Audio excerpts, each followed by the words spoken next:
been working as a lawyer, more particularly looking at human rights issues, and in particular, looking at the Constitution. The Constitution is the document we go back to, and I think in conversations with Dr. Thapar in the past, she has very clearly indicated that the Constitution is a document to which she as well has a great deal of concern, a great deal of attachment as well. But I think to me, why I was so fascinated by the idea of having a conversation with Dr. Thapar is because, in a sense, her work and her career and her life has spanned the history of this country in a way in which it's really incredible. If you want insight to any dimension of the past, from either her work or her life, we'll get a view which we'll not get from anywhere else.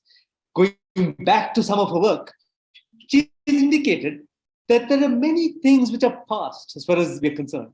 What in the past becomes a part of our history is a question that she's asked. It's a really beautiful and very, very moving question. And so, starting from the viewpoint, Dr. Thapar, just to tell us about your own past, what was the experience? Since none of us, I think in this room, have an experience of the colonial rule. Could you tell us what was it like at the time to be a part of British India? Okay. Thank you very much for this invitation.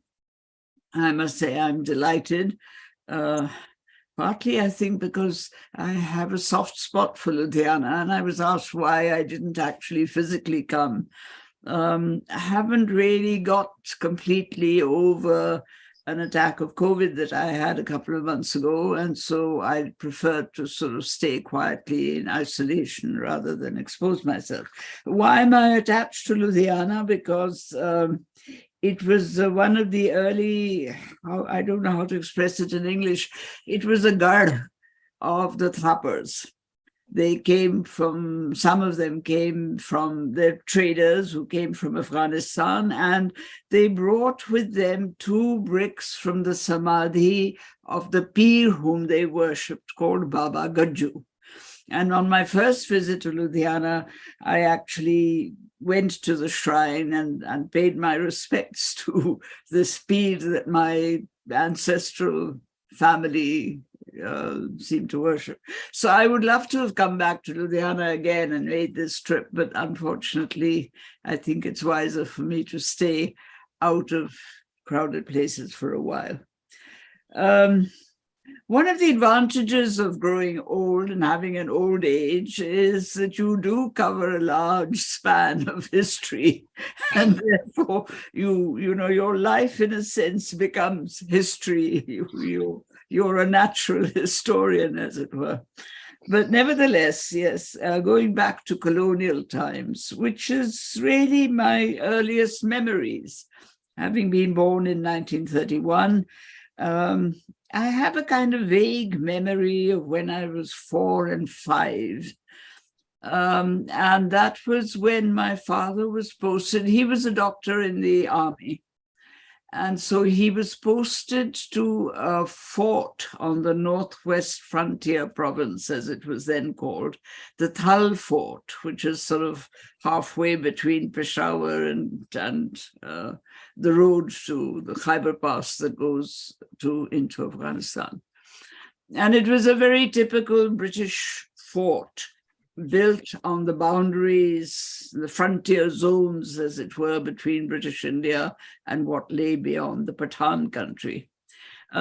So life was kind of regulated by all the discipline of the fort. You woke up at a certain time, and of course, I was too young, I was not in school, and everybody, all the families there, the elder children were all in boarding school. My brother and sister were in boarding school because they were much older than me, and all of us kids were there.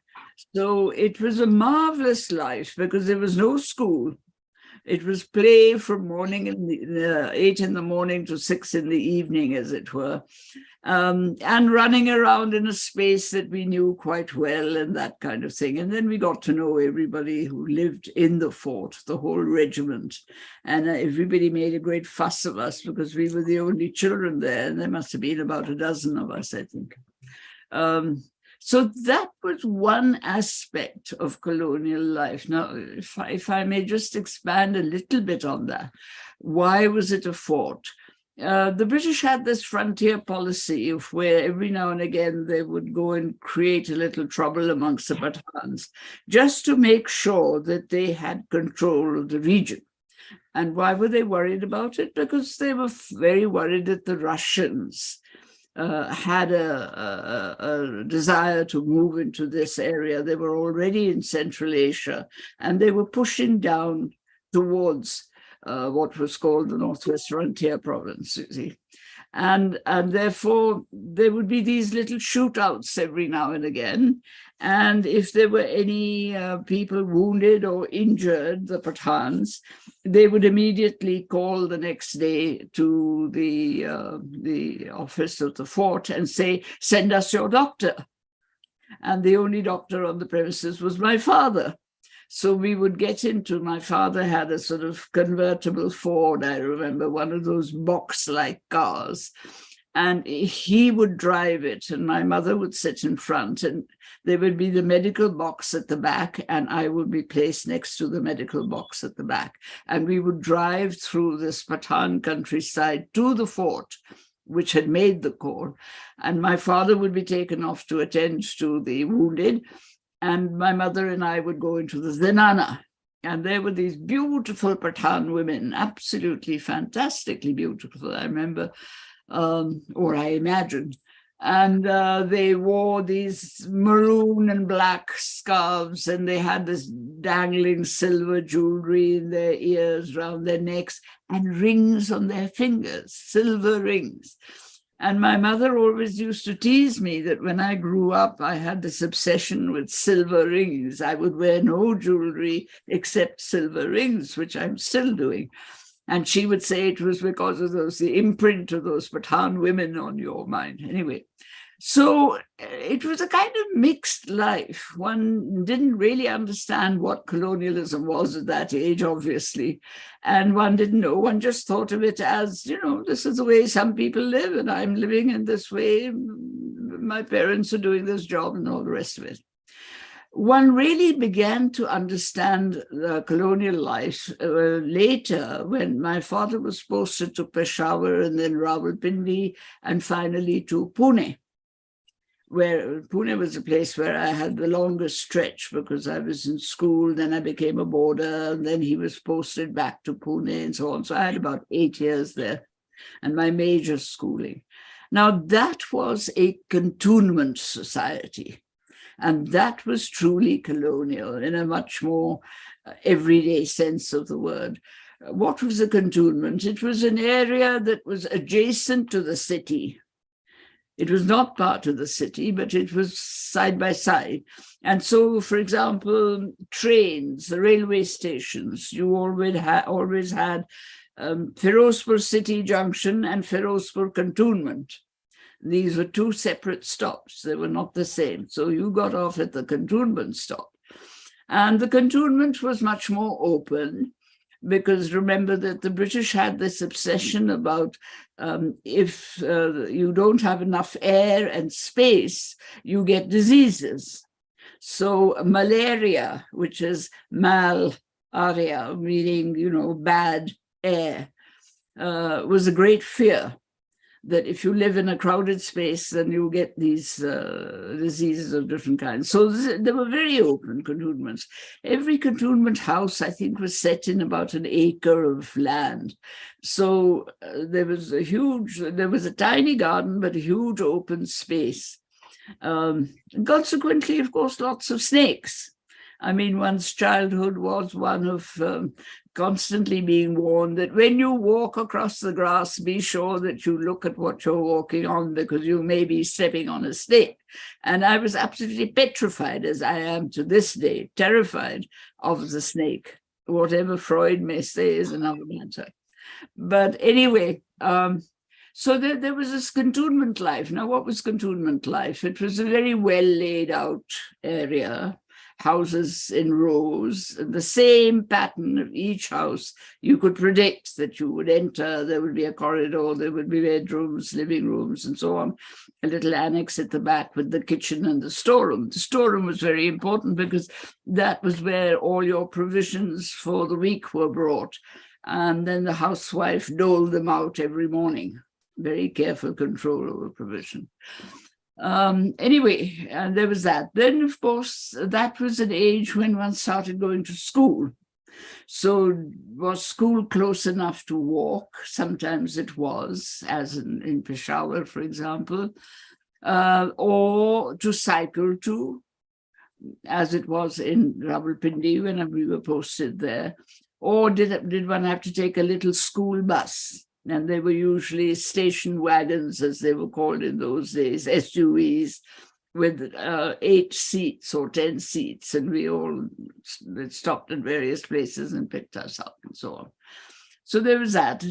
School, of course, was largely fun. And fun because school children were completely mixed in the cantonment. You had some children from the city side, rich merchants and others working in the city would send their children to, these are largely convent schools. And the convent schools were chosen because they had a fairly uniform education right through the country.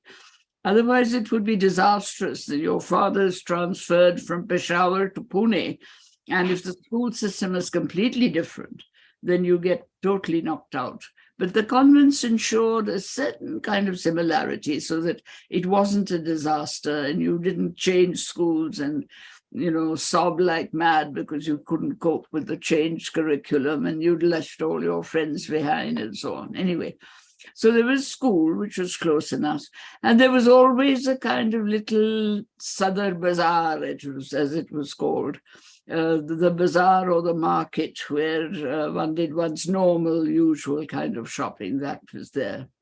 And of course, special shops were very difficult, not in the cantonment. They were all in the city and one never really got to the city very much. Entertainment was, again, you socialized with the children that lived in the cantonment, because their parents would be known to your parents. And it was a kind of bubble society where everybody knew everybody. And that was very nice. And remember, of course, that is not just cantonment living, but childhood generally at that time. We had none of the gadgets that children have today. We were never on any kind of gadget, not even the radio. We were always inventing games by ourselves. And the most popular child would be the child who was the most capable of inventing a game on the spot. You gave it 2 objects and the child would make up a story and then, challenge you to compete with the story or to do something else with the story. This was all great fun. This was the way we amused ourselves. Or, in these large compounds where there were lots of bushes and trees, hide and seek of various kinds was considered a great joy. And you sort of ran around hiding in the bushes. And I was always terrified of playing hide and seek because I always saw these wretched snakes coming up all over the place, which I didn't particularly enjoy, but still, anyway.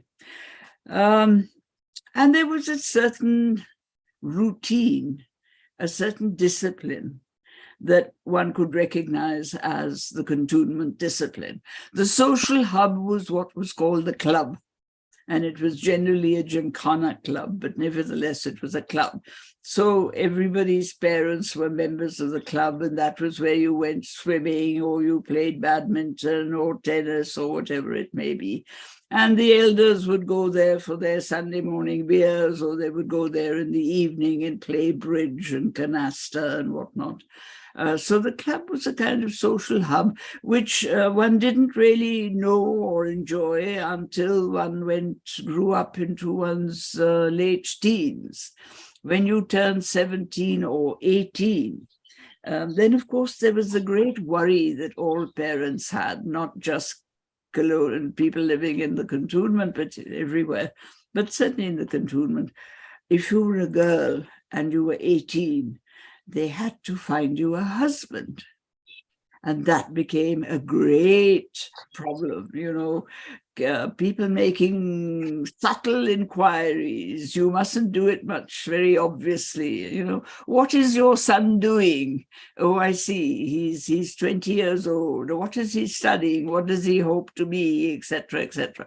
There was all that floating around with the elder siblings of the family, which was a source of great fun, because we, the younger ones, would take little bets on who do you think is going to get hitched up to who. These things would go on.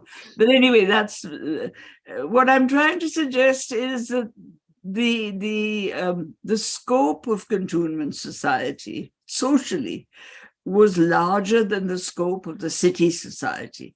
In the city society, I remember the girls that came from the city to the school, and we would chat with them. And they always talked about how closed families were. They were closed because you had extended families, and it was family relationships that mattered, or you had the baradari, the community, groups of people that somehow were linked together that mattered. And the contrast with the cantonment was that everybody under the sun who had parents working for the colonial system, their children were coming to the schools. So we had, leave alone our own Indian, Hindu, Muslim, whatever groups. We had Anglo-Indians, a few of them. In those days, they were Anglo-Indians. It's strange how they've just got completely washed out of Indian society today. They were there. And some children of British officers. And in a place like Pune, it was quite interesting. I was thinking about it the other day. We had a number of Beni Israeli children, Jewish children, whose parents, as soon as Israel was founded, went off to Israel and became what the Israelis called Oriental Jews. But what I'm trying to suggest is that it was a very mixed society, much more so than perhaps in the city schools. And so we grew up in this kind of mixture of everybody is, you made friends with anybody and everybody whom you liked, and described them in terms of, well, I like them, so I'm making friends with them. Thank you, Dr. Thapar, for sharing so much about your past, which in a sense, I can imagine students listening to this and saying that, how does this connect to the story of history? What of this can become a part of the history we tell about the colonial period and the colonial era, as it were? But I think what you shared was a part of the past, which might not necessarily become a part of a larger national past in our imagination. But your later stories, which is so fascinating to me at least, is what you've shared about the coming of independence and the imprint that left on you. In particular, I think you must share with our young friends here the story of your encounter with both Mahatma Gandhi and Jawaharlal Nehru in terms of writing a paper. Both are really beautiful stories.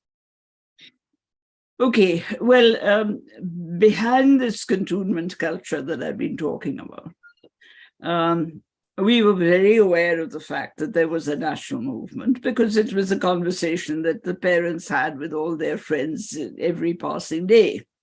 And remember that in the 40s, when we moved to Pune and I joined school in Pune, this was a great period, the naval mutiny, the Quit India movement, Gandhi's fasts, and so on.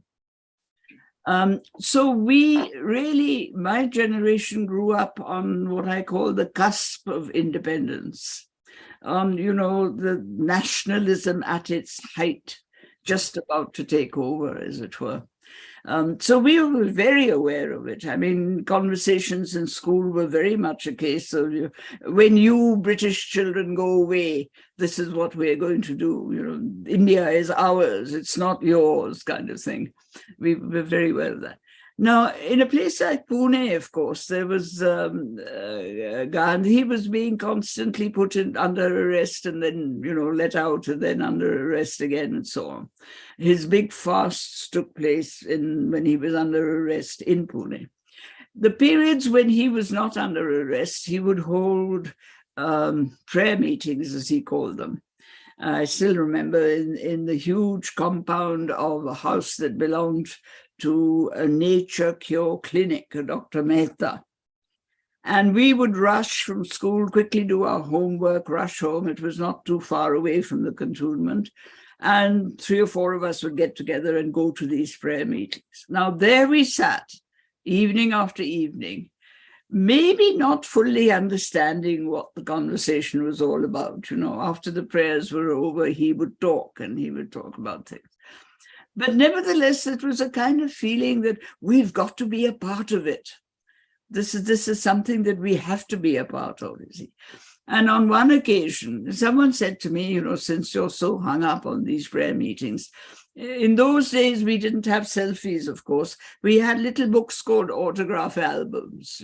Every school child had this little 4 inches by 2 inches little book, and you took it along to your favorite people and said, please sign it and say something. And they would say something silly and sign it and give it back to you. So I had this autograph album, and someone said to me, why don't you ask Gandhiji to give you his signature? And the deal was that you paid 5 rupees into the National Congress Fund. And then if you had a chance, you went up to him and he signed it. So one evening I picked up courage and I went and paid my 5 rupees, and I stood there gingerly and edged my way till someone said, what are you doing here? And I said, I want a signature. So they pushed me forward. And I must say he was extraordinarily nice. He smiled and took the book and opened it and signed it.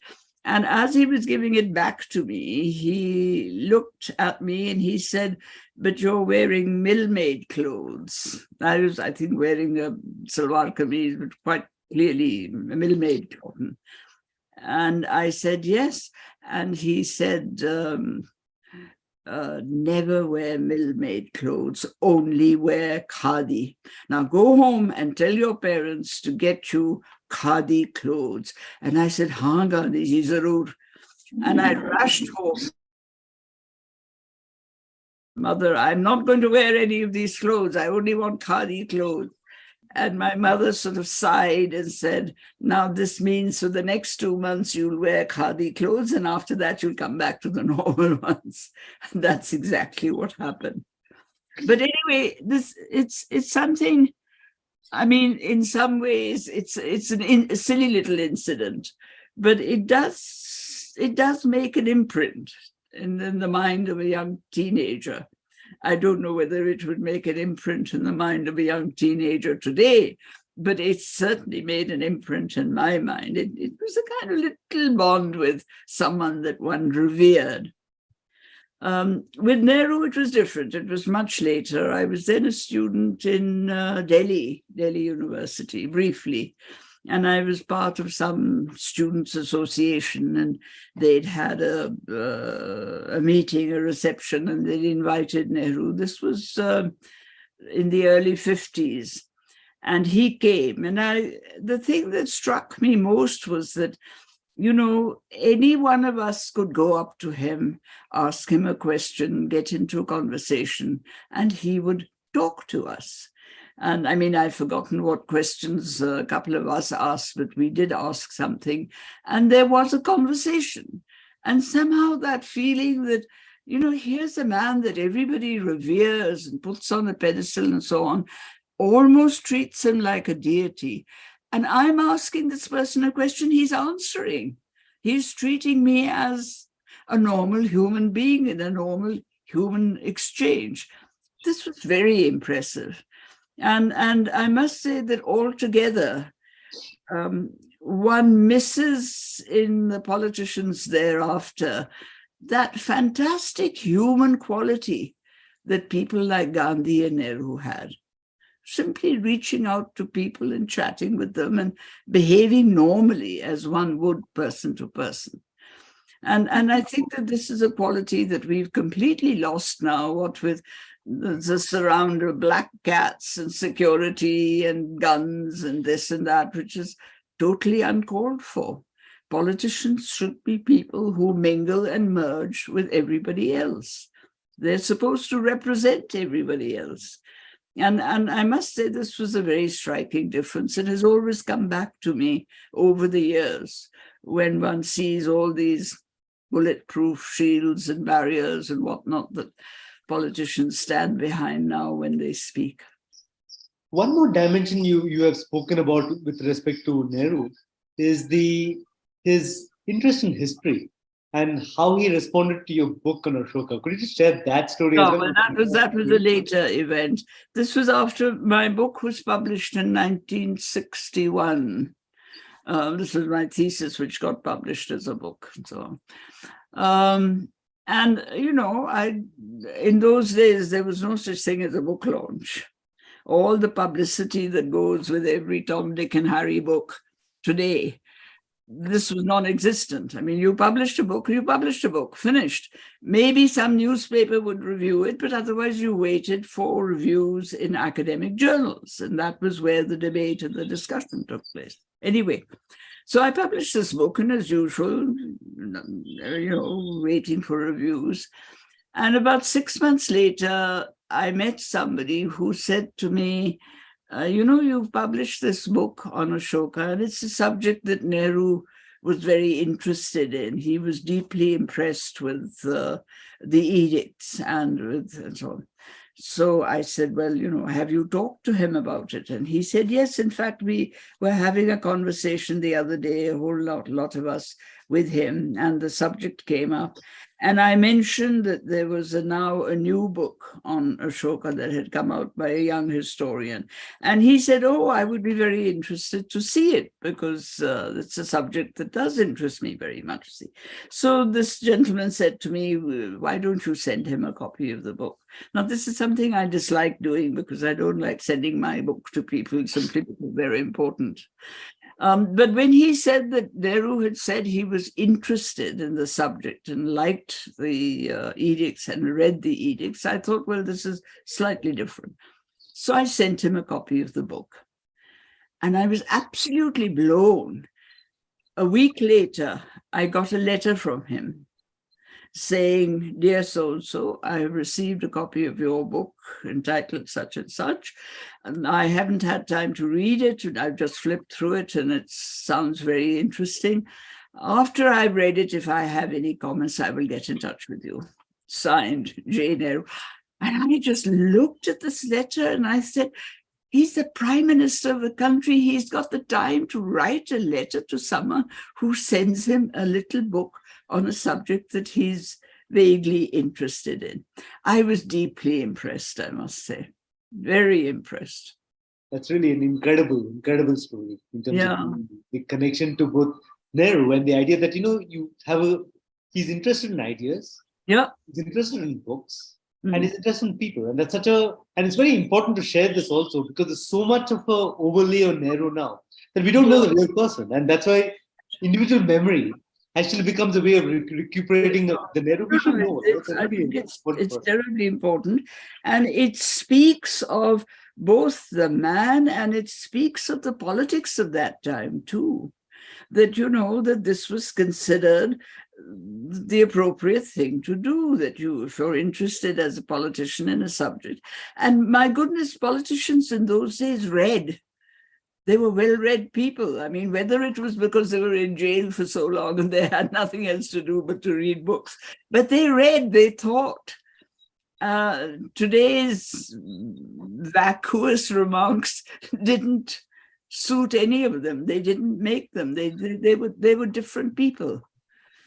And that's, I think, very important. If we take a step back, Dr. Thapar, going back a little bit in terms of, we're talking about the arrival of independence and the fact that, you know, both Nehru and Gandhi left an imprint, the way you described it, an imprint upon you, you know. And you also talked about, you know, of the hoisting of the national flag in a little speech which you gave at that moment in time.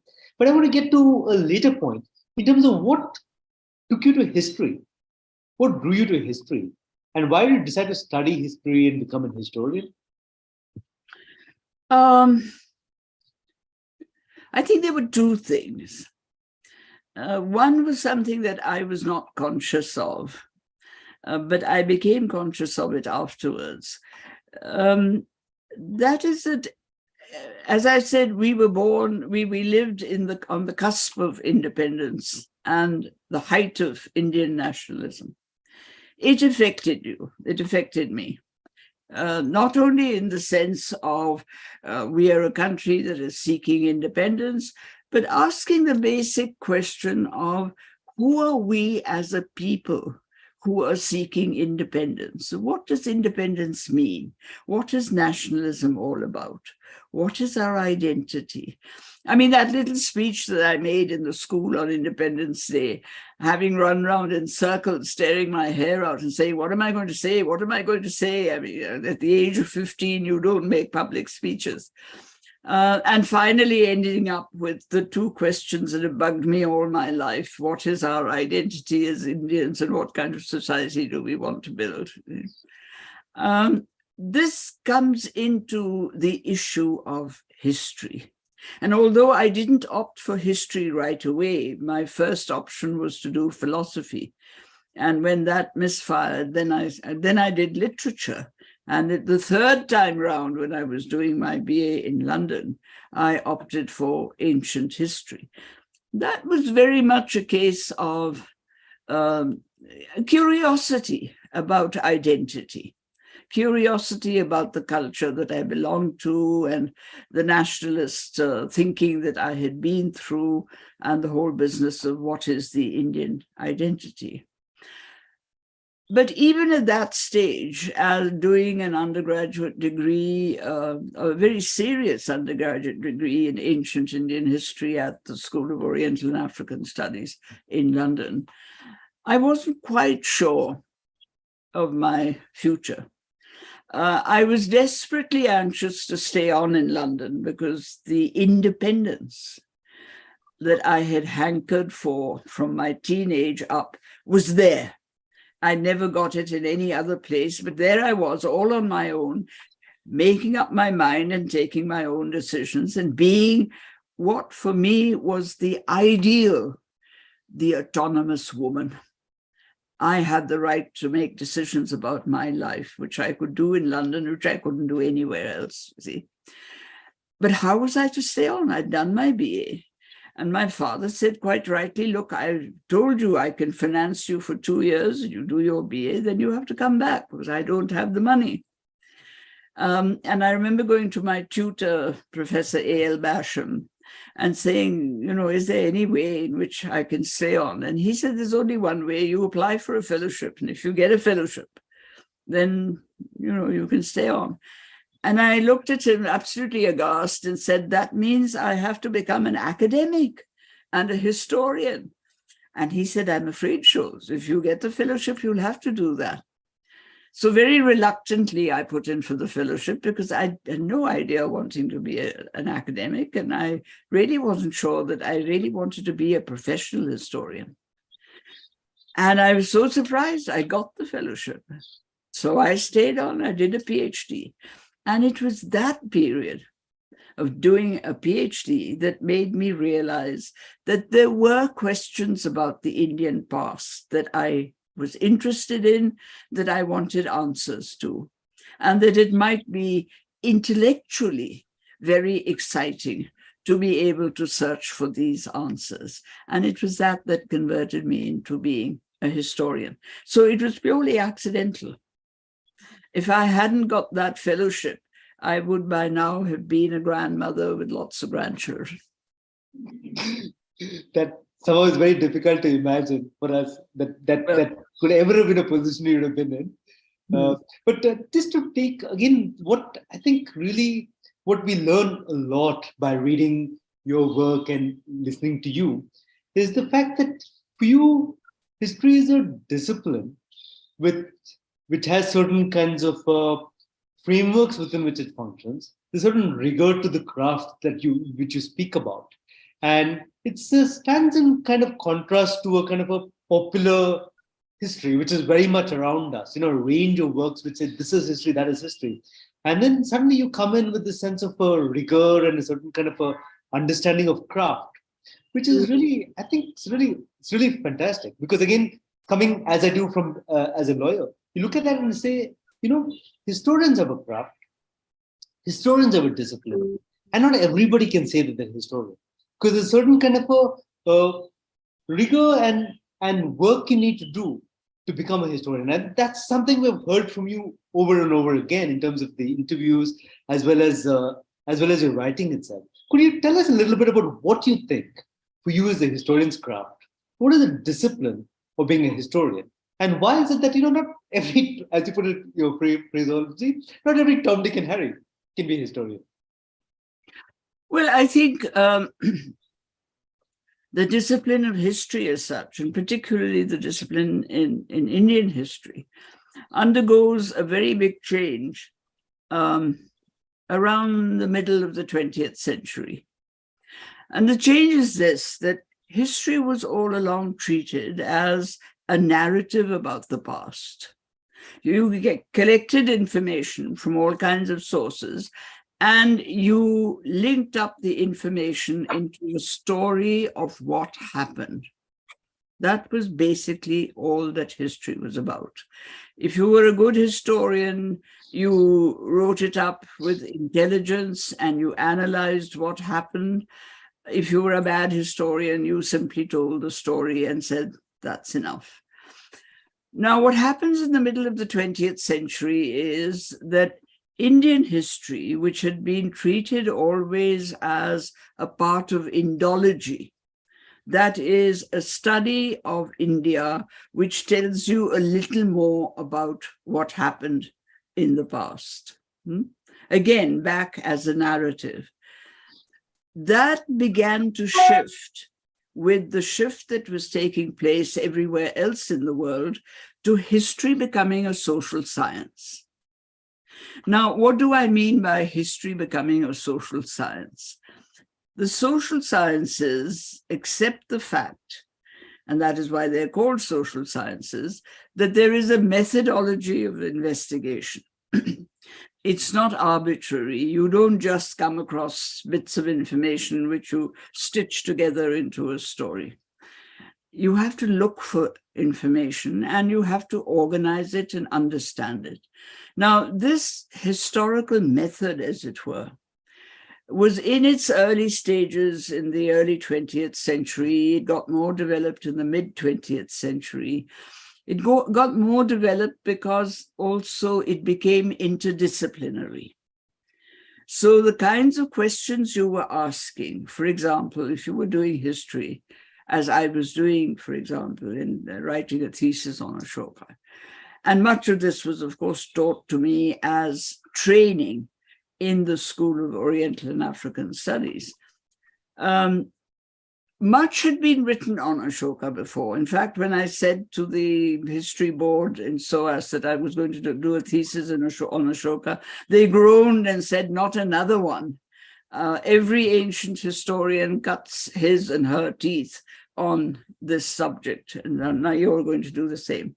But the difference was that one was asking a different set of questions. And what were these different set of questions? One was, first of all, saying there's a variety of sources. There are the edicts of the king. There are the descriptions of his reign from Buddhist sources. There are Sanskrit sources that supposedly pertain to the Mauryan period. Now, previously, you just listed the sources. Then what you started doing was saying, why are they different? Why are the edicts of the king different from what the Buddhist sources are telling us about him? The edicts of the king are pronouncements of the individual about himself, how he sees himself, how he sees what it is that he wants to do, how he's projecting himself, how he is seeing the world. And the edicts, therefore, are a statement from him as a person in a particular historical position, namely the emperor of the Mauryan Empire. The Buddhist sources are taking up this man who became a Buddhist, converting him into a cult hero, and imbuing him with certain events that make him out to be a very good Buddhist. For example, there's this story in one of the Buddhist sources about how he was a very wicked person in his early life, Chanda Ashok, as he was called. But he became Dhamma Ashok. He became a very moral and good person after his conversion to Buddhism. He had 99 brothers whom he put to death in order to become king. Now, it's a preposterous story. A person cannot have 99 brothers, or it's very unlikely. But it's a story. You don't take the story literally. You go behind the story and you try and understand what it is that the author is trying to project about the subject. So this going behind the story and trying to understand the different meanings of the story becomes an important part of historical investigation. And then you come to the Sanskrit sources, and the striking feature about the Sanskrit sources is that they do not mention Ashok in any lengthy way. There's a tendency to ignore the king. What does that mean? And what does it mean when you read his edicts and say, well, what was going on in the country at that time that you get these kind of different interpretations? Now, this is only the beginnings of it. So you continue, you look at the language that is used, you analyze the language very carefully. What are the words that are used? What is the meaning of Dhamma? We've gone round in circles, and there have been volumes after volumes written on the meaning of dharma and dhamma. Is it the same thing? Is it different? Why is it different? And so on. This is all part of the study, not just of language studies, but also bringing in things like linguistics, historical linguistics. Why do words change their meaning?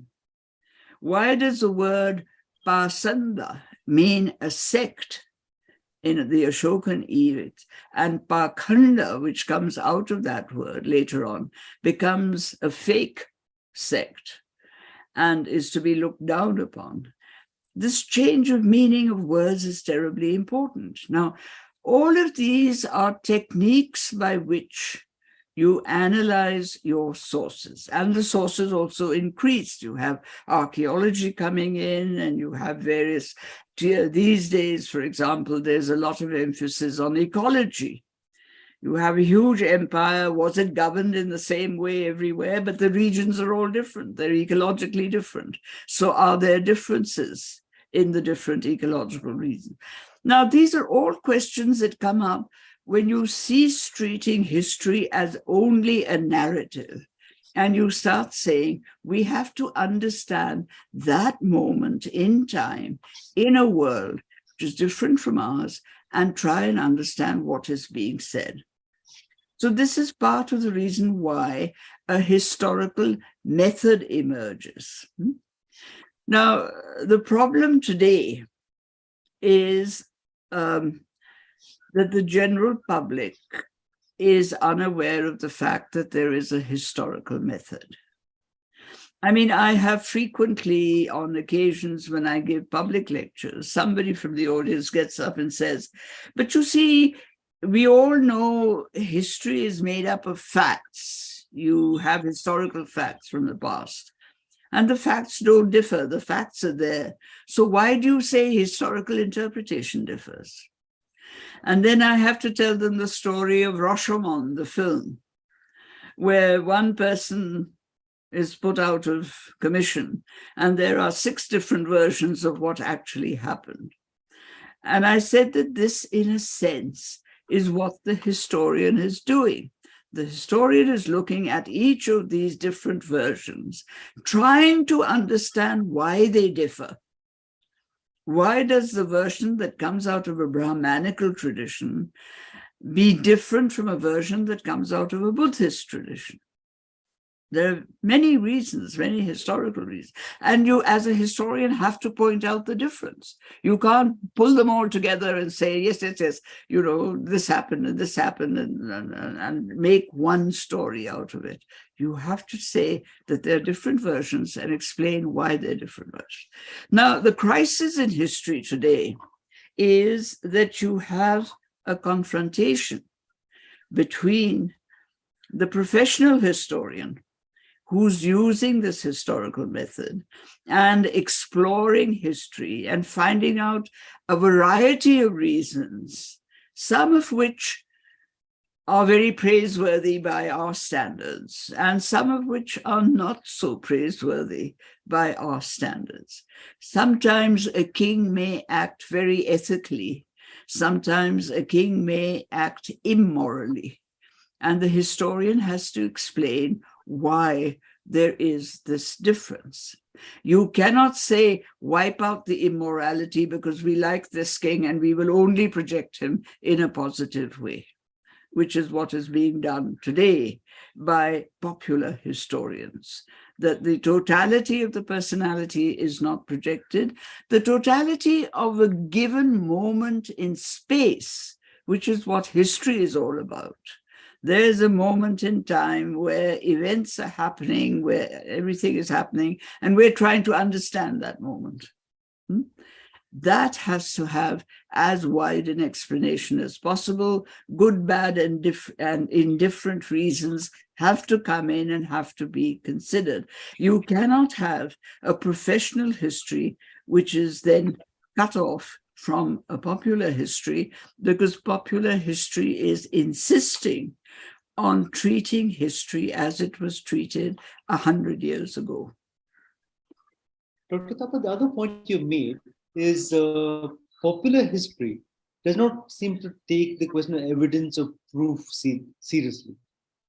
So the question of, the proof and evidence being integral to your craft again as a historian is something which I think is worth stressing again and again, because your point is not an ideological point. Your point is not that I disagree with the fact that, as you put it, I think the aeroplane was not there in ancient India. Your point is simply that give me the source which shows the presence of the aeroplane, and I'm very happy to accept it. So I think that the approach you have, saying you're coming as a professional, such a refreshing approach. It's almost cutting through the ideological baggage, as it were. Though, as you've been accused of being seen as a leftist or Marxist historian, the question that you have a certain integrity as a historian, or the fact that you believe in the integrity of the historian's craft, actually cuts through that, to me at least, the way I think about your work.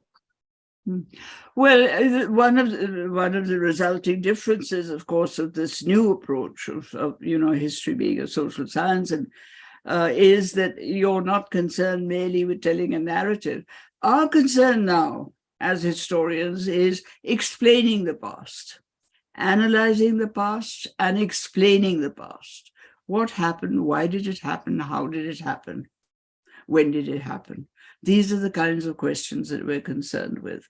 So that explanation can only hold. If you're trying to explain something, you have to have proven, reliable evidence to support your explanation. This is basic to any explanation in any field of knowledge, be it science, be it non-science, be it anything. If you say that this is my explanation of something that has happened, what is the evidence? Is the counter question. And you have to produce evidence that is reliable and proven. You cannot say, because it's written in such and such an old text, therefore I believe it.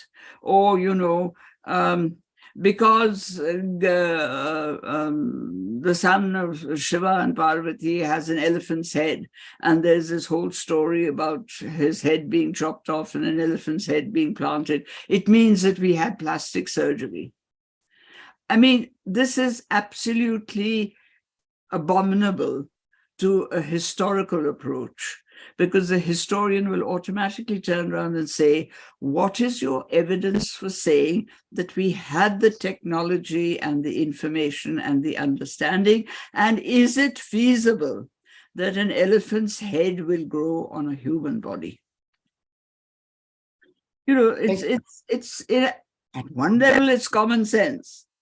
It's intelligent common sense. But at another level, when you get into more complicated issues about explanation, the question of proven evidence is absolutely necessary. And this is where another issue becomes important, which some of us have been addressing and exploring. That is, how does knowledge advance? Knowledge advances not because it's static and it's there, and somehow it manages to advance. Knowledge advances because all existing knowledge, when you ask questions of that knowledge, the answer to the questions sometimes require you to do further investigations. And in those further investigations, knowledge advances. This is as true of history, archaeology, and the sciences as it is of sociology and economics and so on. Now, the interesting thing is another aspect to why there is this confrontation between popular history and professional history. Popular history, of course, is very important to the making of mythology and the making of an identity. Who are we as Indians? We reach out to mythology and we reach out to popular history. We very seldom reach out to professional history because professional history is much more to the point. You have to be much clearer about what you're talking about. And that really does become extremely important in this discussion. Thank you, Dr. Thapar. But even taking on board the issue of the idea of the historian as a professional, there are ways in which your concerns seem connected to the concerns of the contemporary. I was thinking of your book on Dissent, for example, where you've gone back to history to look at what are the dissenting strands of Indian culture and tried to tell us about what those strands are. So do you want to share a little bit about what you think are the dissenting strands of Indian culture? And also, why would you choose to pick up on that today? Sorry, the dissenting strands of Indian culture. Strands of Indian culture. Why did I pick up on it? For the very simple reason, again, that knowledge does not advance unless you question it. Every bit of knowledge, every advance in knowledge comes out of someone saying, but why does it happen like this? How did it happen like this? And then someone else comes along, or the same person sits down and says, I will find the answer to why it happened like this. Questioning is absolutely fundamental. All right. Questioning involves you question something when you feel, I don't somehow fully agree. Therefore, I ask a question. If you fully agree, there's no need to ask a question. So you're not fully agreeing means there is a dissent. There's an element of dissent, which may be large or may be small. Now, every civilization has dissent at its core. You cannot have civilized, sophisticated living without groups that are questioning what is going on and suggesting better answers. Now, the business of the procedures, interestingly, all the great civilizations, if you look at their philosophical schools, there is a strand of what we call the dialectical method. You have a question, you have a point of view, you have an opposite point of view, the two points of view debate with each other, and out of that debate, there might emerge a solution.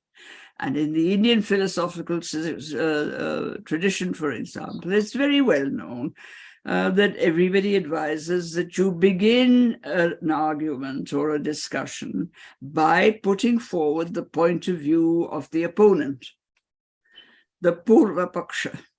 the opponent's point of view, and it says very clearly, you will do it with absolute integrity and represent in a detailed way what your opponent is saying. You then put forward the proponent's point of view, Pratipaksha, and you do it the same way, in great detail, with meticulous care that you represent what is being said. And in the discourse between the two, there might emerge, there's no guarantee, but there might emerge, and hopefully there will emerge, the Siddhanta, the message from these. Now, this dialectical method is there in the Socratic method, it's there with the Chinese, it's there with every single what we call civilizations, and it's essential.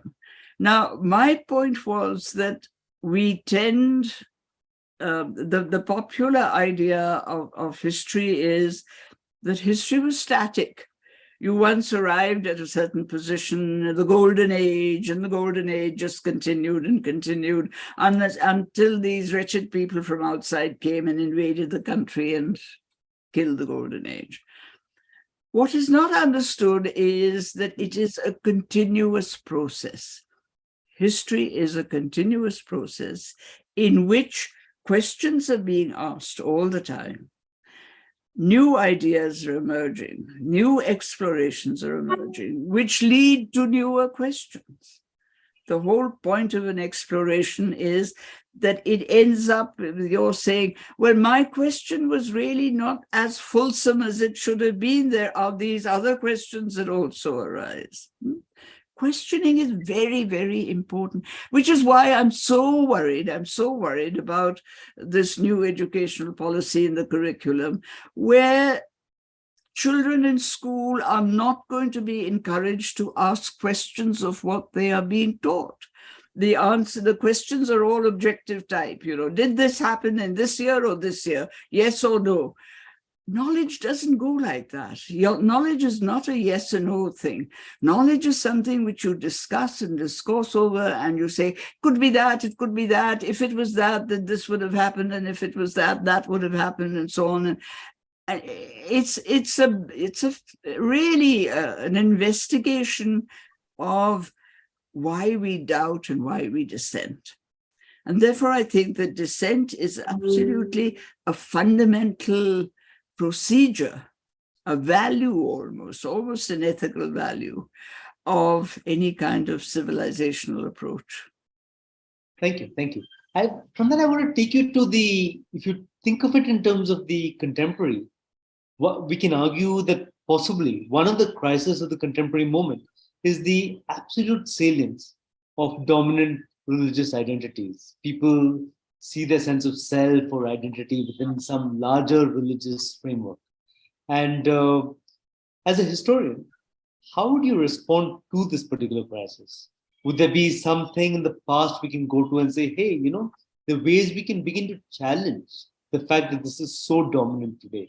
Or there are stories from the past, maybe other parts of the world, or even the Indian past, which say that this form of religious nationalism or this form of religious identity is a short-lived phenomenon.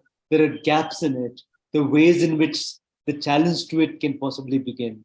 Because I think the point about all of us is we are stuck in the contemporary. So we don't necessarily have a historian's perspective. And that's why your viewpoint is so valuable.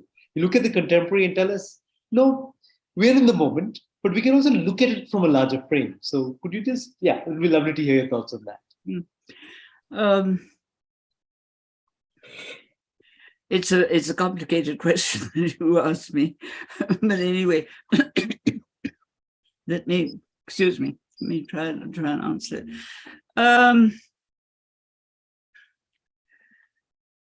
I think that one of the important aspects, if one is going to try and answer this question, is to ask another question.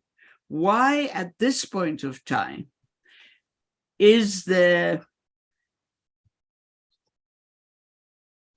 a suggestion that there is a religious resurgence? Now, I've chosen the word suggestion rather carefully because we have to, first of all, prove that there is, in fact, a religious upsurge. Not simply in terms of there are more temples being built and there are more pujas being conducted and there are more festivals, religious festivals that are being honored and that kind of thing. What does a resurgence of religion mean? First of all, religion is not static. There is a history of every religion.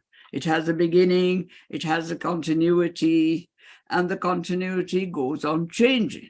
I mean, if you take, for example, the majority religion in this country, we don't know exactly what the Harappan religion was. But if you start off with the Vedic religion, Brahmanical Vedic religion, it lasts for many centuries at the elite levels. We don't know what the rest of society is doing at that level because we have no texts oral or written from the rest of society. So we know what the Brahmanical and the elite levels are doing, but we don't know what the other levels are doing. All right. Gradually, this Vedic religion sort of becomes the monopoly of one section of society and is in some ways slightly segregated. And you get what is called Puranic Hinduism turning up, the worship of Shiva and Vishnu, who were not major deities in the Vedic religion. They become Shaivism, Vaishnavism, Shaktism. These are all major forms of the articulation of Hinduism in a slightly later period. All right, that's one phase. Then you have the Bhakti movement. The Bhakti movement turns around and says, you can worship any god you like. You choose your own ritual, you choose your own teacher, and you compose your own hymns, and you have your gatherings where you're sitting and doing what you like. Much more personalized, much more decentralized, and so on. What would the Vedic Brahman have made of Krishna Bhakti?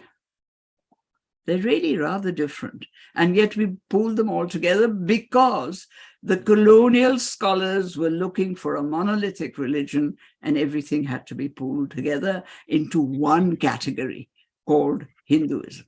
Now, I think that the greatness, the magnificence, the richness of the Hindu religion is precisely that it was not a monolithic religion. It was a religion that consisted of many sects that sprang up on their own or broke off and so on. It was not a religion like the Abrahamic religions that go back to a historical founder and then their sects in dissent. These are sects that grow up as and where they like and they attach themselves to something or they detach themselves from something and they go on their own. And this, I think, is absolutely magnificent. I mean, in terms of religious expression, this is really quite different from the Abrahamic religion. We haven't understood that. All right. So when you ask the question, is there a resurgence of religion today? You have to really sit around and say, what are the characteristic features that we associate with religion? We associate worship, belief, we associate ethics. Ethics are a very strong feature. Do we have a resurgence of ethics in Indian society today? Hardly. In fact, it's the reverse. So one is a little careful. Then you start asking the second question, which is very fundamental. If there is a resurgence, what form does it take and why is there a resurgence? And you suddenly find that in society, Indian society today, the form it takes is a very ostensible form. You mustn't kill the cow because of religious reasons. And if you are suspected of killing the cow, you go and lynch that man. These are very open expressions of religion. There's no such thing as saying quietly, I will teach the person to honor the cow and not kill it. No, I will go out and kill the man who does this. All right.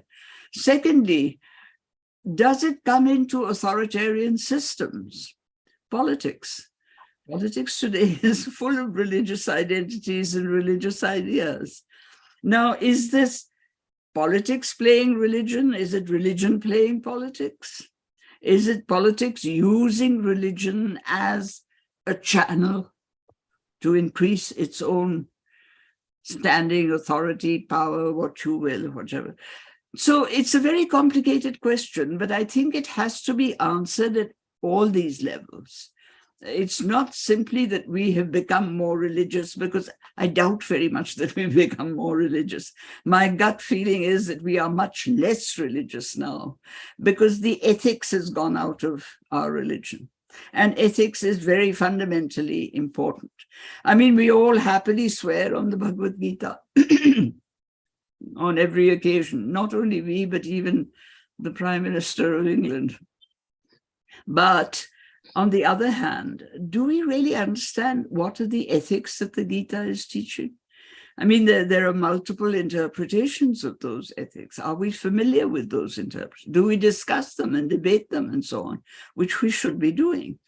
So it's not enough to take a simplistic statement and say that it's religion that's entered our life. Yes, the ostensible articulation of religion has entered our lives in the sense that there are many more occasions for it, for demonstrating it. But essentially, what is meant by religion in terms of belief and behavior, has that increased in the positive way? It's a question mark. Thank you for providing that sense of nuance and thinking of religion with a religious nationalism, and in a sense indicating that there's something of religion which should be recovered, and you can't give up on that space and say, hey, it's a problematic space, etc.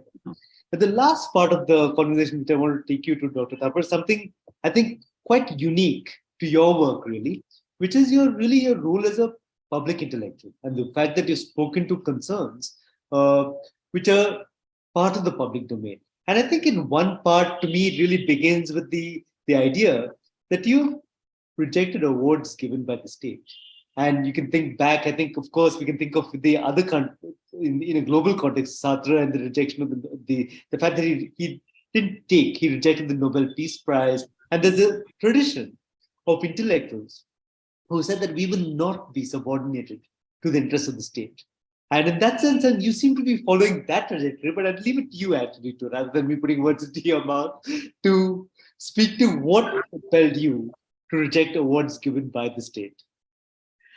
Now that you brought Sartre into the picture, let me say, just as an aside, yes, when I first read Simone de Beauvoir, The Second Sex, I was completely blown. I thought this was the most magnificent thing on feminism and gender that I had read, because in a sense, it kind of helped me say, well, she has written it all out so beautifully. This is the way I feel too, and I couldn't have written it like this. She's written it like this. And Simone and Sartre were big figures in my generation. They were the big intellectual figures whom we all read and studied and debated and so on. Now, it's interesting you raise this comparison, this question related to Sartre and the Nobel Prize. I have never in my mind has it crossed my mind, when I rejected this Padma twice, that I was in any way imitating Sartre and the Nobel Prize at all. The rejection is perhaps too strong a word.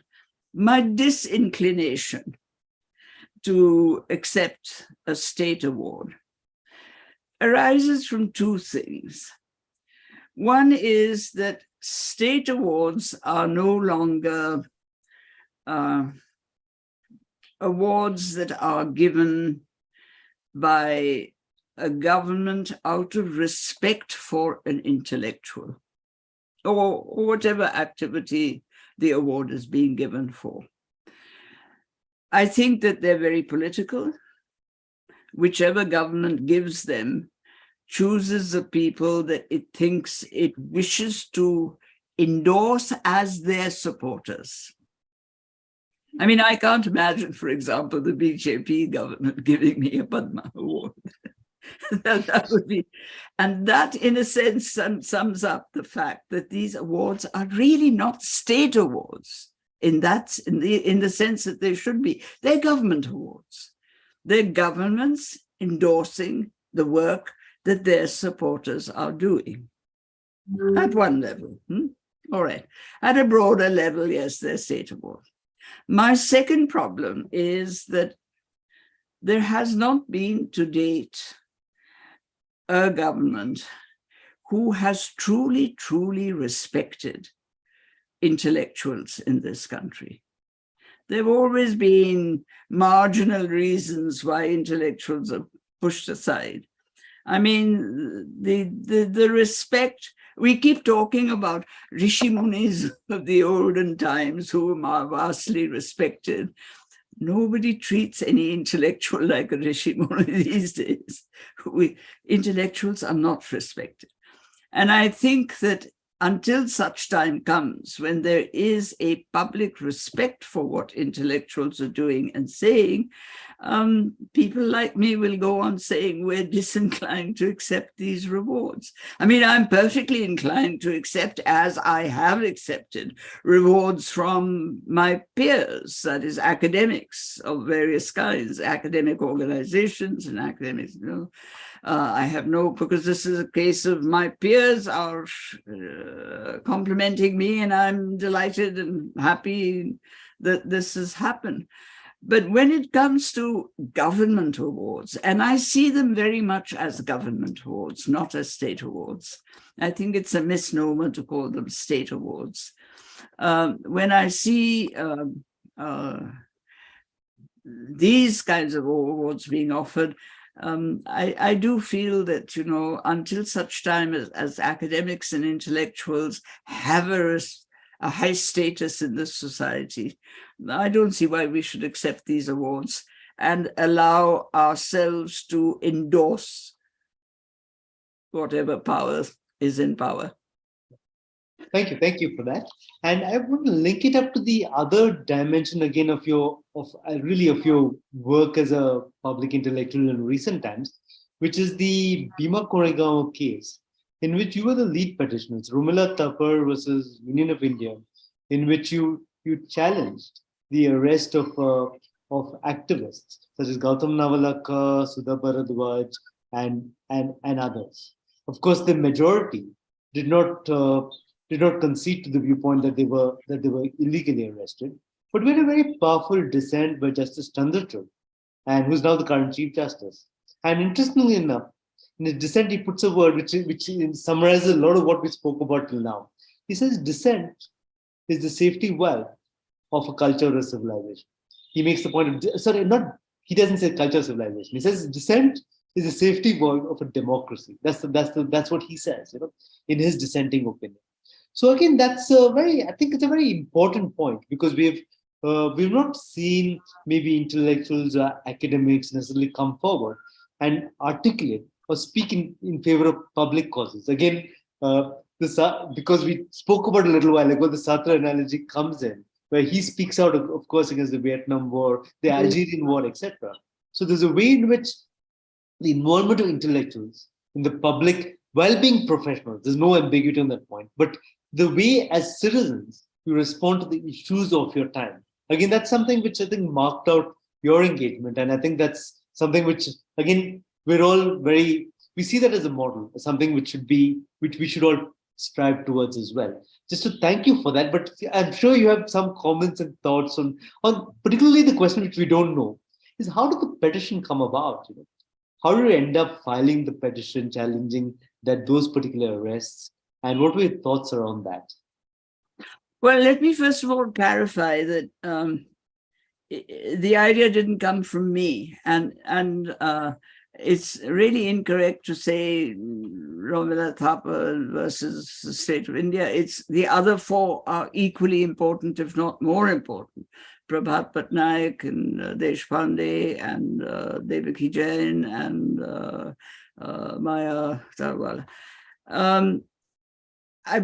With me, I have been feeling very unhappy about the fact that dissent was not being given space and, allowed to the degree that You see, I agree that dissent is a safety valve of democracy, because otherwise the alternative is revolution, isn't it? If people object, how do they express their objection? So dissent it's terribly important that dissent be allowed, because the dissent is not always what people try and pretend that it's terrorism. I mean, the people that they picked up on the Bhima Koregaon case, and the 15 that have survived, one of them unfortunately passed away, they're not the kind of people who are terrorists. Nobody makes, in government, they don't seem to make that distinction. Anybody who's against the government becomes a terrorist or becomes anti-national or whatever it is. There are degrees to dissent. There's some dissent which is really quite minor. There's other dissent which is much more pertinent, much more important, leading up to the extreme dissent which could be or need be terrorist. These are not the kind of people that are going around assassinating prime ministers and that kind of thing. I think it's a complete lack of understanding other human beings and understanding people. You put them into categories, you want to arrest them and you say, oh, they're terrorists, so you put them into jail, kind of thing. So when I was asked, that there was this petition and would I join it, I said yes, because I am very much in favor of there being healthy dissent in the country. We should be allowed to talk about different forms of dissent, the milder forms and the more severe forms of dissent, because it's only by talking about these things and discussing them that you clarify your ideas about them. If you keep suppressing them, then quietly the bubble goes on getting stronger and stronger. And one of these days it will burst. This is the problem, that you really, good governance means a certain accommodation of dissent. It has to be there. And that was one reason. And the two reasons. One was that I believe very much that there should be a degree of dissent allowed. And secondly, I feel very strongly that the kind of people that they picked up on this case was certainly not the kind of people who can be called terrorists by any means, And I was angry about that because, in a sense, these are intellectuals. And in a sense, the Bhima Koregaon case is a demonstration of anti-intellectualism, I think. I may be wrong, but that's my opinion. And so, I will stand by the fact that 5 of us got together and put in this petition. So thank you for sharing that, and I would also tend to agree with the viewpoint you put forward, that the Bhima Koregaon 16 are intellectuals. The lawyers, there are civil rights activists, there are Dalit rights activists, the Adivasi rights activists, and the writers, and all of them are the ones who've been arrested under this. And as the dissenting opinion indicates, Justice Chandrachud's opinion indicates, that there is no evidence to make out the case that there's any plot to assassinate the prime minister, etc. It's based on a complete fabrication. That's the sense you get when you read the dissenting opinion. So we just hope that the dissenting opinion will one day again become the majority opinion. That's the only hope that we have. But, dissent, as Justice Khanna puts it in his minority in Idiom Jabalpur, but dissent is the intelligence of a future day. And we hope that one day the dissent will become the majority opinion. I think that's the hope that we have. So thank you so much for the entire conversation and for sharing really so many thoughts on so many issues.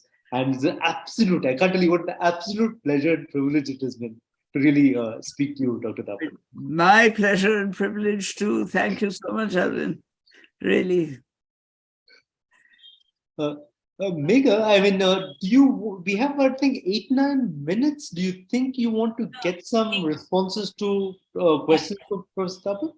We actually have up to 1 o'clock, and I'm sure there are going to be a lot of questions. So thank you, Professor Thapar, and thank you, Arvind. This was absolutely wonderful. And I'm sure everybody shares my opinion. Um, well, I see your hand there already. Okay.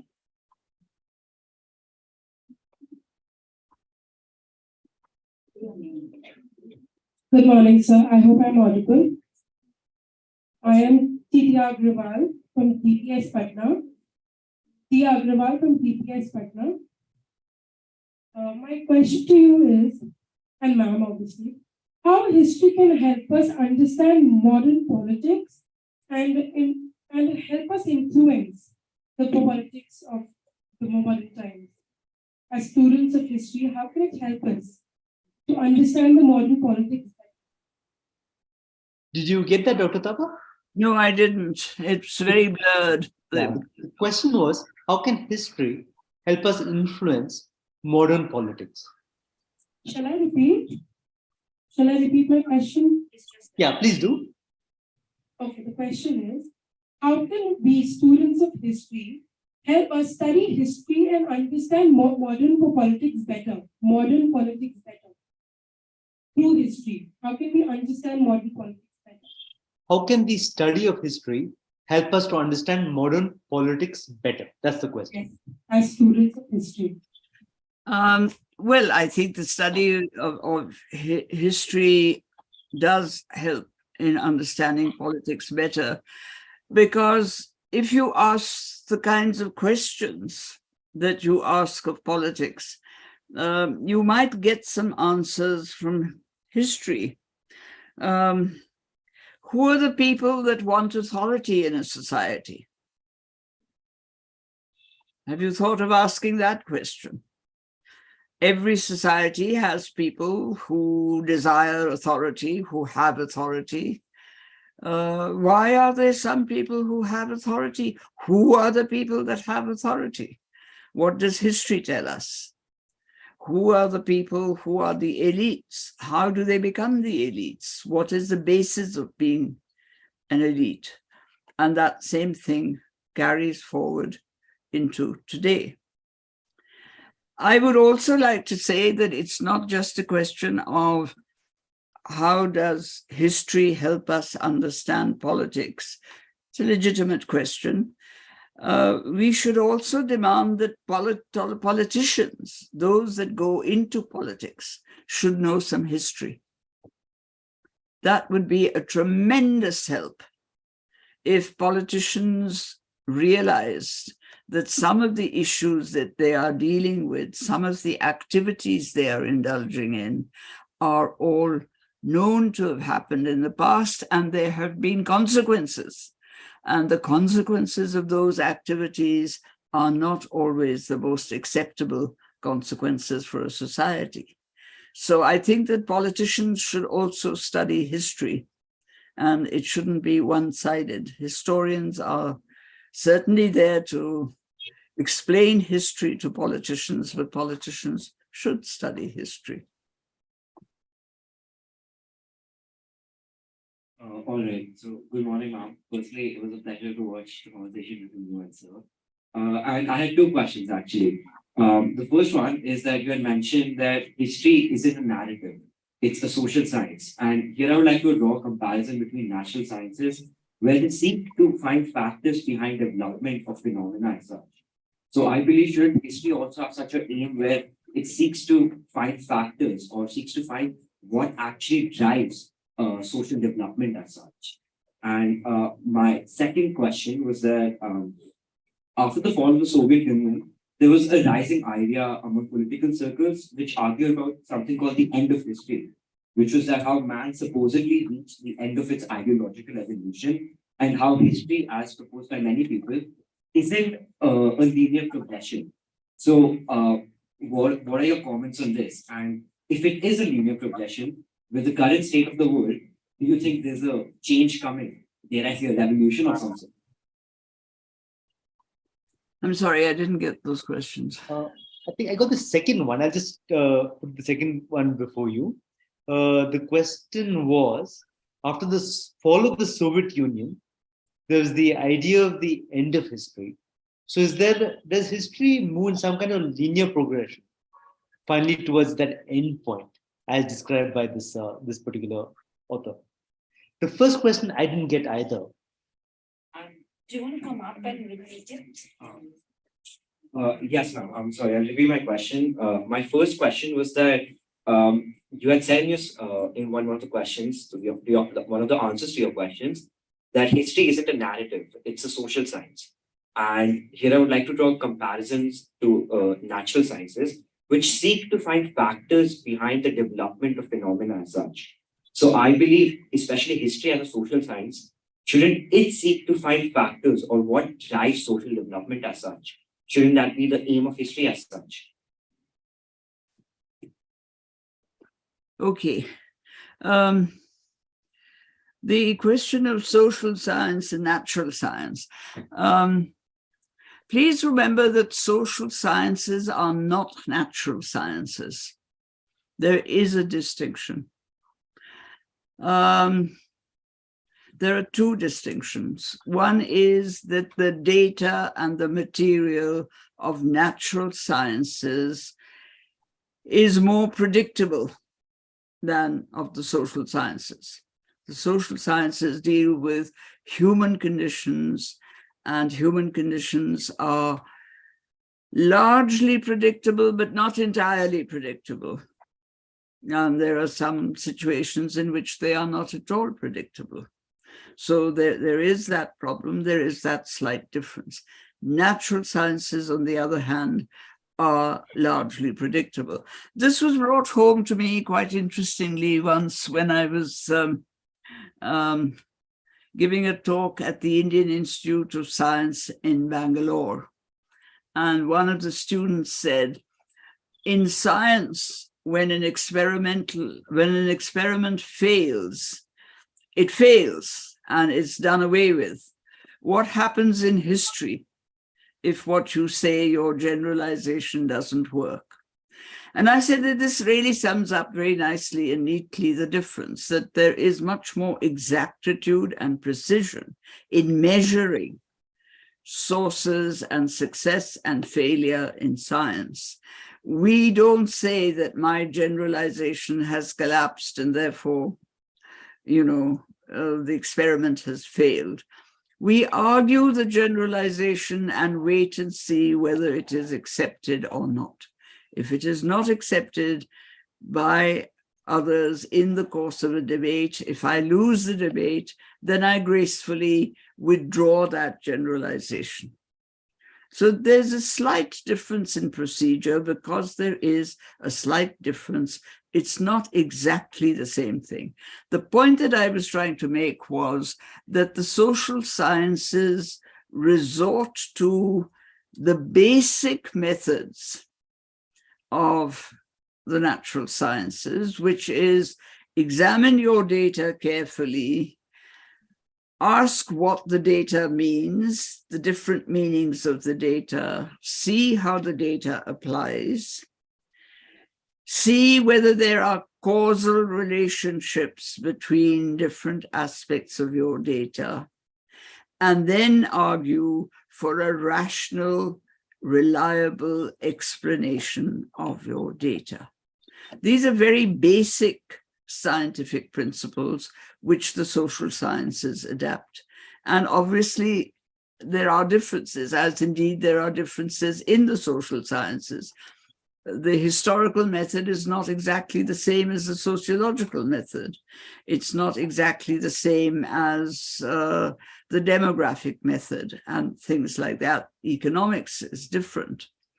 So there are these little differences, and the differences have been discussed and talked about by historians who deal with issues of historiography and historical method. And therefore, one really has to understand that in order to do history, I mean, in a sense, the point that I'm trying to make is that in order to do history, it's not enough merely to know what the data is and to create a narrative. It is necessary also to know historiography, by which is meant how a historian or a scholar or a thinker represents the past. This is very important because this involves not only the past and the data of the past, but another topic which I didn't touch on, which is what goes into the making of the historian. Somebody earlier on, I think Arvind mentioned something about the attack on some of us as being on the attack on Marxist historical writing. Now, I think that this kind of thinking is when one is told, oh, so-and-so, no, I don't accept her history, she's a Marxist. This is usually said by people who don't know the first thing about Marxism. Not that one says that everybody has to be a Marxist, but please remember that in all explanations, there are two levels. One is a general acceptance of a kind of, or a willingness, not even acceptance, a willingness to use the theory that is being expounded.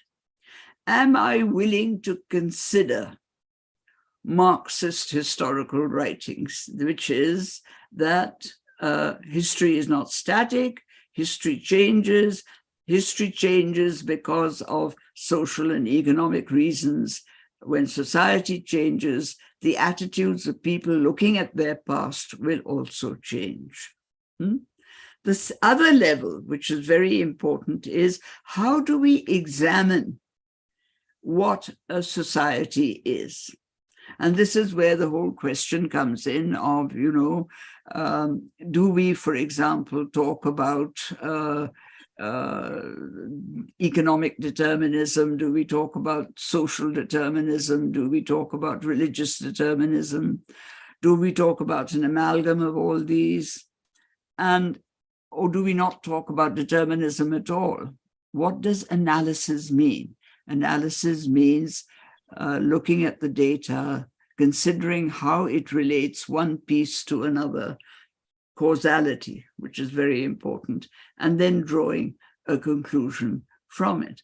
Now, with all theories, whether it is Marxism, whether it is theories of Max Weber, who was the other great thinker who put across explanations, and it goes on, Durkheim, it goes on. And in the Indian case, you have people like Ghuriye, you have Srinivas, you have historians like Rai Chaudhary, Mazumdar, and so on, all of which have a point of view in the way in which they analyze data.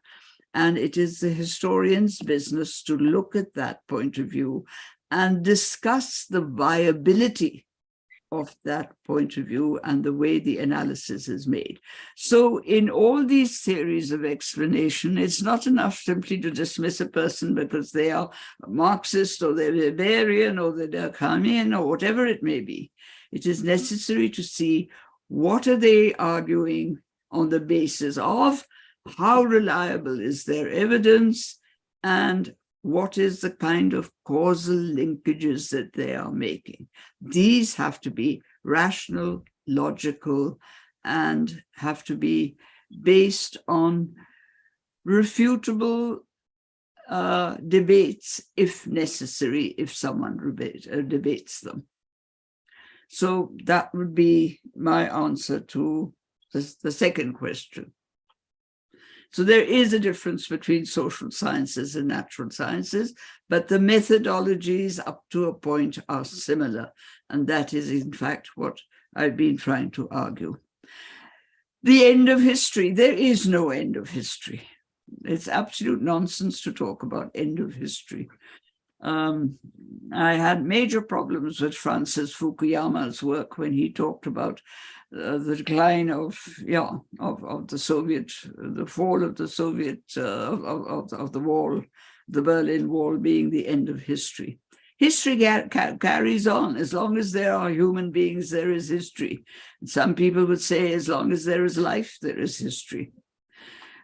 Because history is not a case of, even if you take something as concise and compartmentalized as Marxist modes of production. There is, after feudalism, capitalism. There is capitalism that continues into what Marx envisaged as a kind of communism, and a real communism. But the thing is that these modes of production carry on.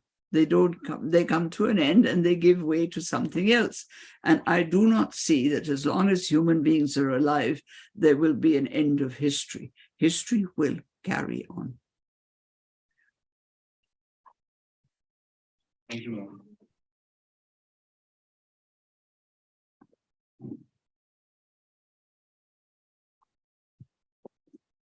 Good afternoon, Madam Sir. Also, ma'am, during the conversation, you mentioned about We can't hear you.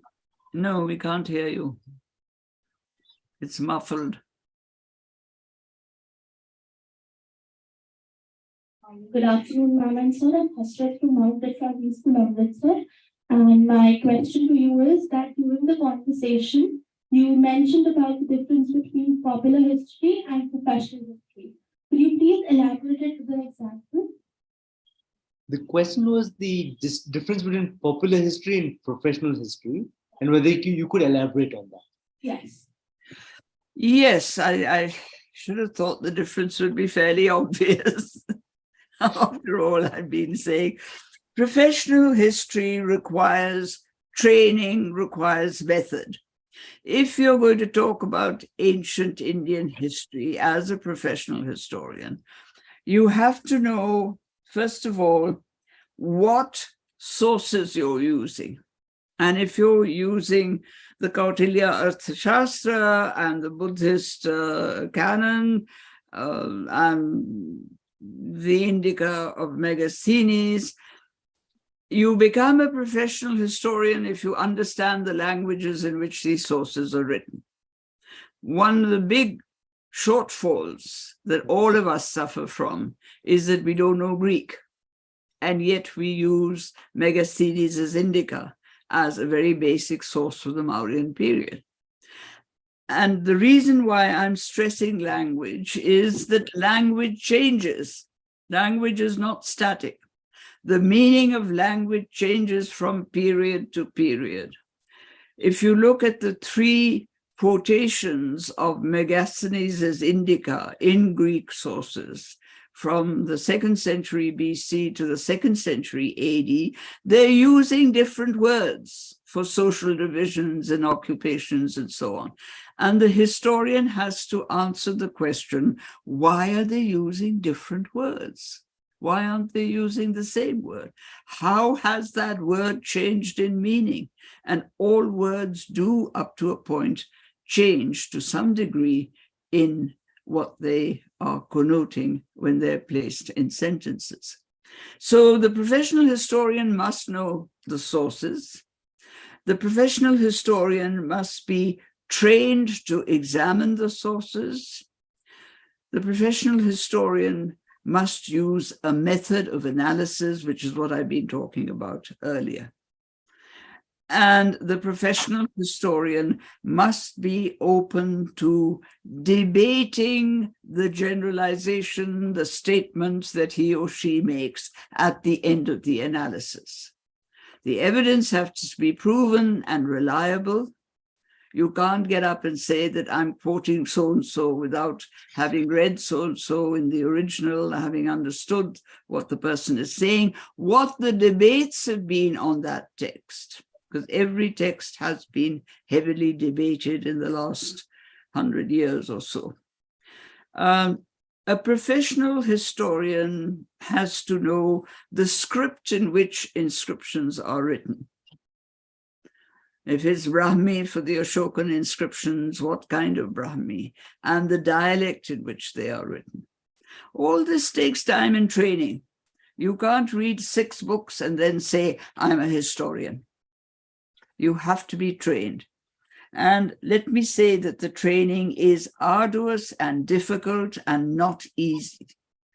It's tough, really tough. You have to sweat your guts out in order to really understand the sources that you're using. That's one very basic thing.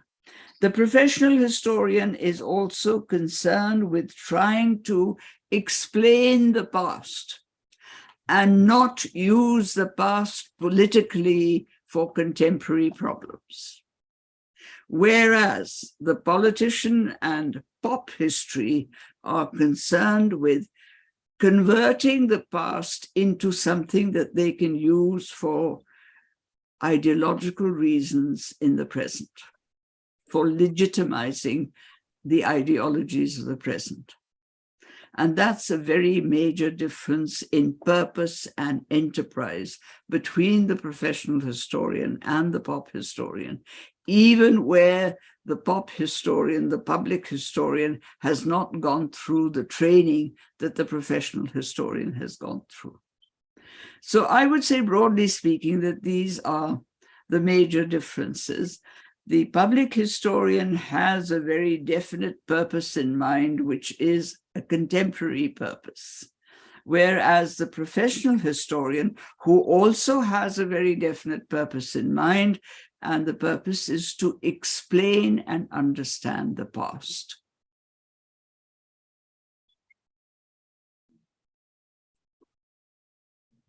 Can you have the mic, please? Yeah. You need to go up and from here.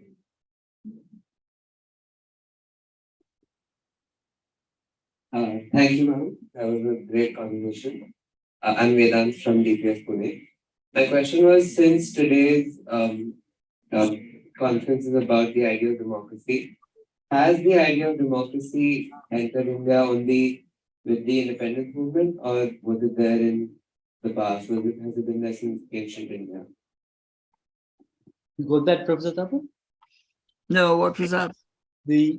Is the idea of democracy specific to contemporary India, or was it there in ancient India as well? And he referenced the fact that Chandrachud says dissent is the safety valve of a democracy.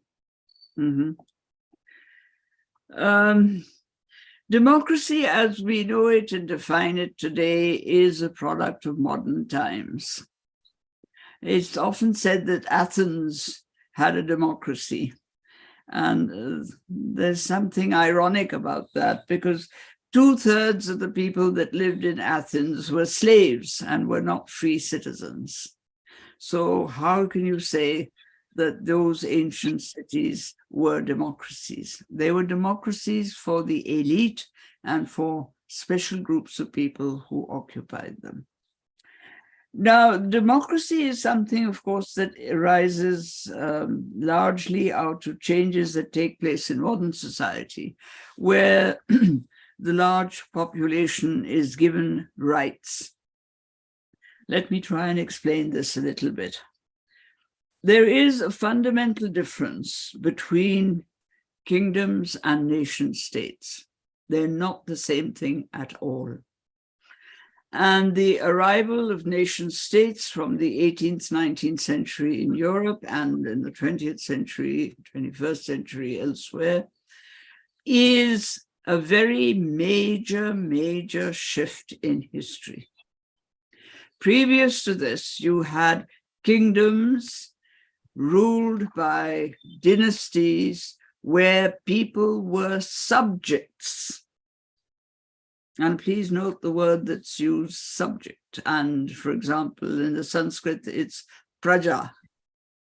Praja is very interesting because it also means children. So there's an attitude towards subjects that are being ruled, which is similar to attitudes towards subordinates and children. Then comes kingdoms, subjects, which continue, and you have varieties of kingdoms, varieties of kingship, and they're all ruling subjects.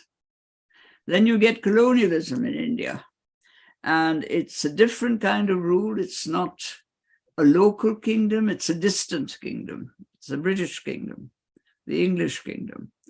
And the Indians are all subjects, again, of the British ruler.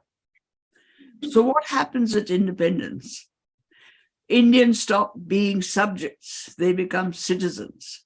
because India stops being a colonial state and a kingdom. It becomes a nation state. Now, this is a very, very, very substantial difference, which unfortunately my generation forgot to emphasize enough, which they should have done after independence. We're dealing with a different category of thought where subjects are no longer subordinate, where citizens are independent and they have rights. That's terribly important. The category of citizen has changed completely from the category of subject. And one can only take pride in the fact that in this country, on independence, there were a group of people who sat down and wrote a constitution which accommodates the rights of the citizen and the new laws that have to be brought in. Now, bringing in new laws, giving rights to people, changing radically from subjecthood to citizenship is not easy. It cannot be done overnight. We should have done much more to emphasize this. It requires changes in economy, society, rules of equality. Reservation is not going to take away inequality. It's only going to ameliorate it. You require many more stringent social changes to take away the inequality of outcasting and untouchability. It's a very strong inequality and it needs strong measures to change it. Similarly, the economies that we've been playing around with since 1947 have not taken away the poverty line. If anything, it's gone up. Half the country is suffering from poverty. That has to be changed. And the citizens' rights have to be respected by those who are governing since independence. This was not something that was adhered to as much as it should have been.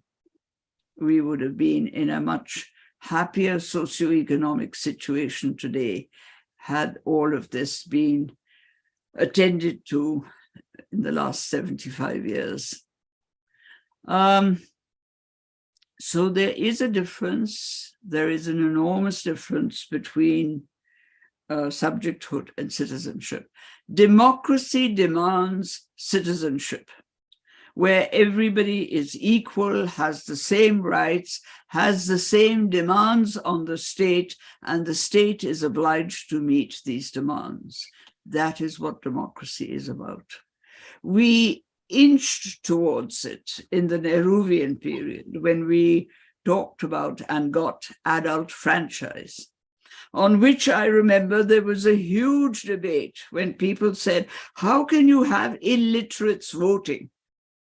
Unfortunately, there were sensible people who said voting has not to do with literacy, it has to do with opinion, and adult franchise was granted. Similarly, there was a huge debate on the Hindu Code Bill. How can you change the rules of ancient times?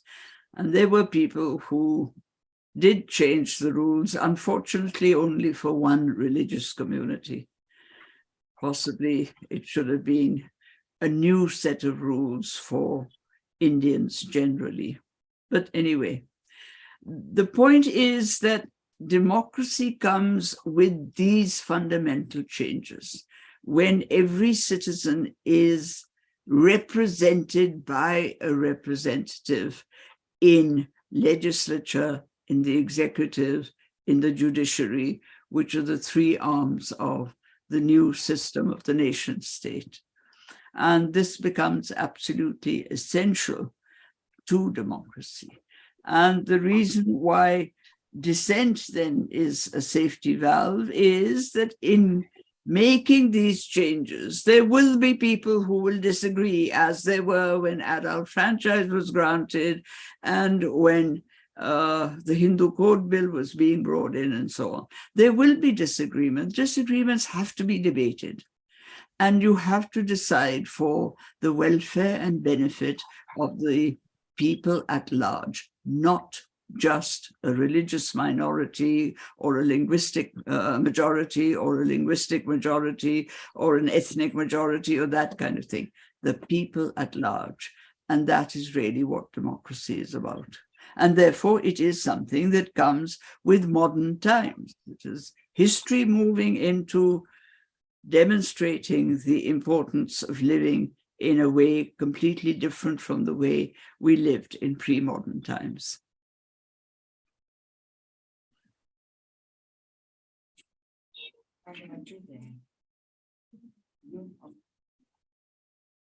I think we can take maybe one or two more questions. I'm sorry, not more than that. Go ahead. Manu stated that social science is based on facts, so history, but the history is based on evidences. We put evidences together for that, right? But different people have different point of views regarding the evidences. So how we can study history under social science? Sorry, could you repeat that? Yeah, we didn't get you. Manu said social science is based on facts and history is based on evidences, but different people have different point of views. And how can we study social history under social science? Social science is based on fact. History is based on evidence. So how can we study history?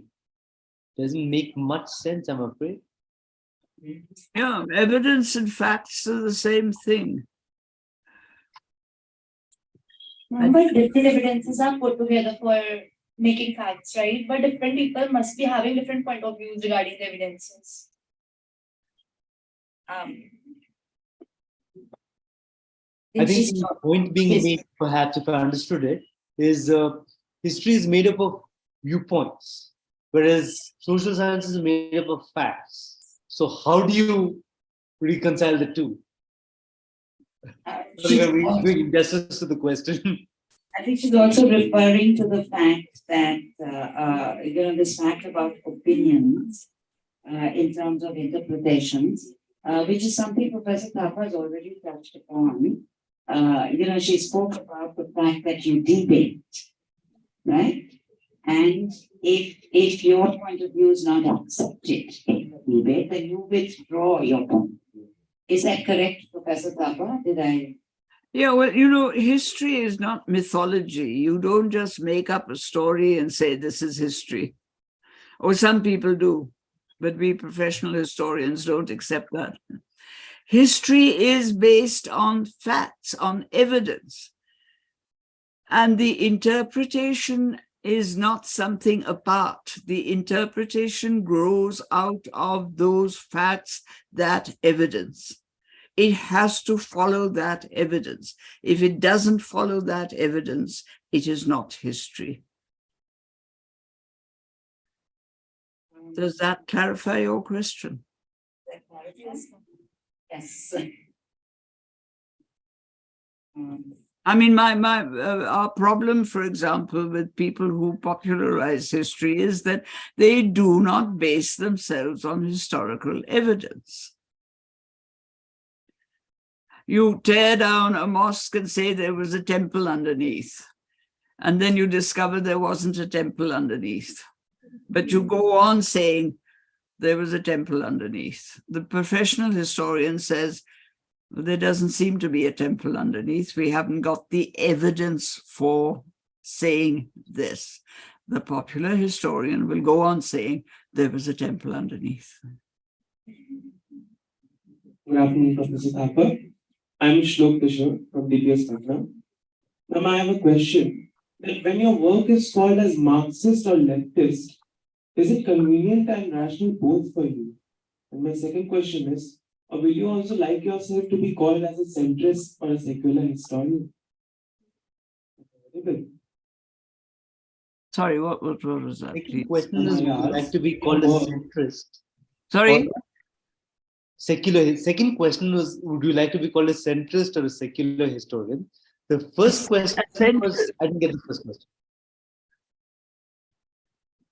Hmm. Megha, could you just tell us what the first question was?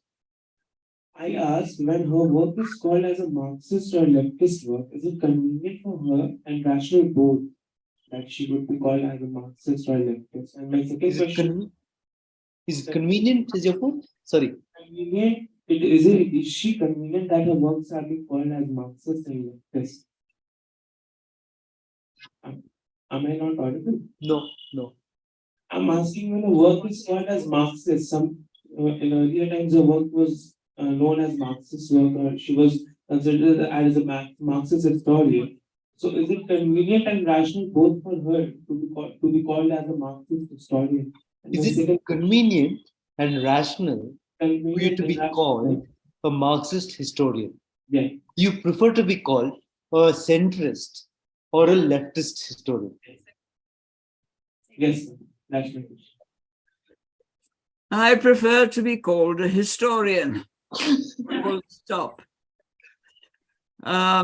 Yeah, the Marxist historians are on record. Some Marxist historians are on record saying that I am not a Marxist historian, but I am a rational, scientific thinking, secular historian. And there are these hoodlums who keep trolling me and saying, oh, but she doesn't know any history, she's a Marxist.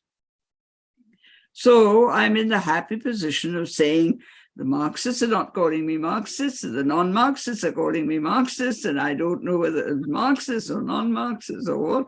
I'm a historian. I am a historian who pays attention to evidence, to rationality in causality, to generalizations that are logically set out. I do, on occasion, borrow the some analysis that Marx has made. For example, Marx has a theory that has been popularly referred to by Marxists as base and superstructure. What does base and superstructure mean? It means that some things happen at base which are influenced by the society of the time and the conditions that prevail. Now, I think this is quite useful when one is studying something like the history of religion. Why did Buddhism and Jainism and the Ajivikas, whom we all refer to as the Shramanas, philosophically and religiously, why did the Shramanas emerge at a particular time in history, and why did they oppose Vedic Brahmanism? These are questions that require a very careful consideration of evidence, causality, generalization that follows. These are questions which can have some ideas taken from Marxist analysis, some ideas taken from a Weberian analysis. They may conflict, and the historian has to decide which particular analysis the historian is going to go by. The point that I'm trying to make is that in every study that involves knowledge, doesn't matter what it is, there are not either or answers. Is she a Marxist? Is she not? Is she a Weberian? Is she not? This is nonsense. We are all influenced by different theories of explanation when we're searching for explanations.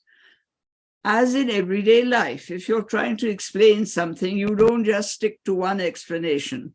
You do say, it could be this, it could be that, but wait a minute, it could also be that. In the same way, the historian says, the evidence suggests that it could be this and it could be this, but the evidence refutes any suggestion of it being that, or whatever it is. So it's a little futile to put people into little label boxes and say Marxist, neo-Marxist, structural Marxist, non-Marxist, etc., etc., etc. You have to look at what they are saying and writing and explaining and try and understand what they are arguing. That's the important thing.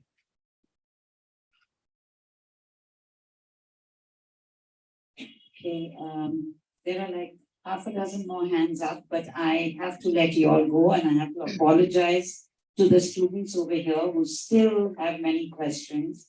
But, you know, originally this session was supposed to be an hour and a half. I conveniently stretched it to 2 hours, but we really have to let Professor Thapar go now. So thank you very much. Thank you, Arvind. It was, and thank you, Professor Thapar. This was just absolutely amazing. Thank you all. Thank you. Thank you. Thank you, Arvind. That was really very Thank you, Professor Thapar. Thank you. Absolute pleasure. Bye.